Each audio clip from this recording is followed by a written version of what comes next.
Was Mormonism influenced by Freemasonry? The obvious answer is a resounding yes.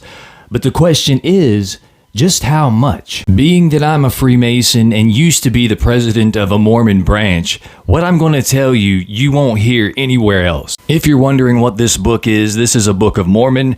I know it doesn't look like today's Book of Mormon because this is an older version that was in circulation for a while. You might wonder what the writing is on it. This is what the Mormon Church calls Reformed Egyptian. They took it out of print. They print this no more. They don't make this version of the book. I'm presuming it's because Egyptologists have come to the conclusion that there is no such thing as Reformed Egyptian and that these characters are made up completely out of whole cloth. But that's nothing new.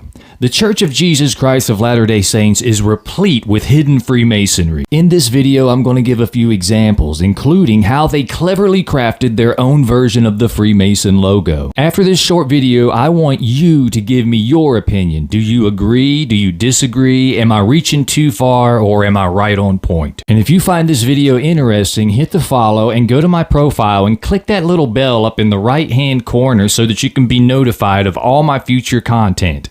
Now let's get started. First, let's acknowledge the obvious. Joseph Smith, the founder of Mormonism, was a Freemason, as was his father, Joseph Smith Sr., and his brother, Hiram Smith.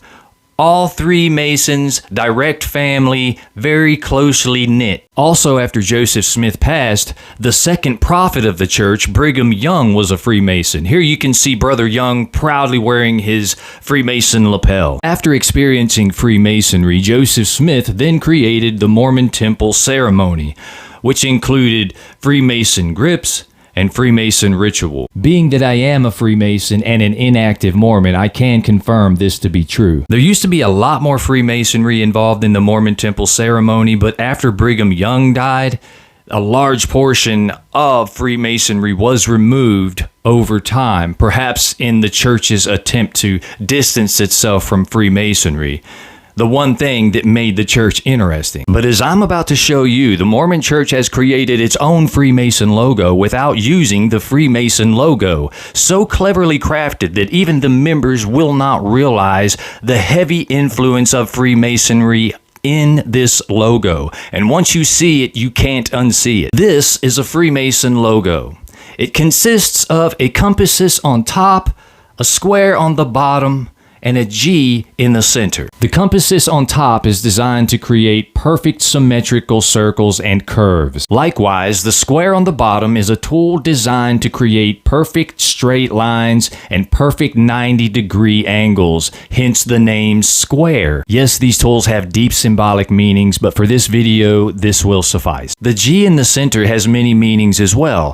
One of those meanings is God, or the Grand Architect, the Creator. Now let's look at the Mormon logo and see how quickly it all makes sense. The church's logo consists of Jesus Christ in the center of a Tuscan-style frame. Hopefully you're already seeing the Freemason similarities, but if not, here you go. The church's logo has replaced the Freemason tools with the shapes that those tools make. The curve on the top to represent the compassus, the 90-degree angles on the bottom to represent the square, and Jesus Christ in the center to represent the G, or the Creator, the Grand Architect. Why would they use Jesus Christ to represent the G, the Grand Architect, or the Creator? Because John chapter 1 verse 3 tells us that all things were made by him, and without him was not anything made that was made. Also, Pythagoras taught that everything was created through geometry, which the G stands for as well, which Jesus Christ stands for in this symbol. And the Bible tells us something that makes Jesus sound a little bit like geometry. Colossians 1:16 tells us, "For by him were all things created that are in heaven and that are in earth, visible and invisible, whether they be thrones or dominions or principalities or powers, all things were created by him and for him." Also note that the Tuscan-style frame that Jesus Christ is standing in is a frame that is used in alchemical art and paintings in reference to heavenly spheres and earthly spheres. polar opposites. It's used in a lot of their art. The church knows exactly what it's doing, but it's not telling the members, and it doesn't want the members asking questions. So here I am providing answers to those who are looking for them. You're welcome, members of the Church of Jesus Christ of Latter-day Saints. The church used to be proud of its Freemasonry roots. In fact, this is from one of the early designs of a topper that would go onto a church, and it was scrapped, I guess, because it would have been too obvious. As you can see, the Freemason compasses and square there, so they couldn't put that out in the open. That's just too uncomfortable for them. Obviously, the church undergarments are full of Freemason symbols, such as the square and the compasses and the level. Even in today's church meeting houses, designs, and architect, they still implement the compasses and square, but in a much more subtle way that's not really as obvious to the members. Here's an example of a symbol you'll see on a lot of Mormon meeting houses. It's a circle, which represents the compasses, right? And then you have the 4 notches that implement the square. And you have these symbolically meaning the balance of opposites, male, female, night and day, all of the Kabbalion science is right there in that design. Here we have the same thing, the circle and the square, the compasses and the square hidden in plain sight in a very unobvious way to the members. They have no idea what's being said here. The church's defense or rebuttal in regards to why they use Freemasonry in their temple ceremonies is always, well, no, it's not your Freemasonry. Joseph Smith received knowledge of what took place in Solomon's temple ceremonies. So we're not using yours. We're using the revelation of what happened back in Solomon's day.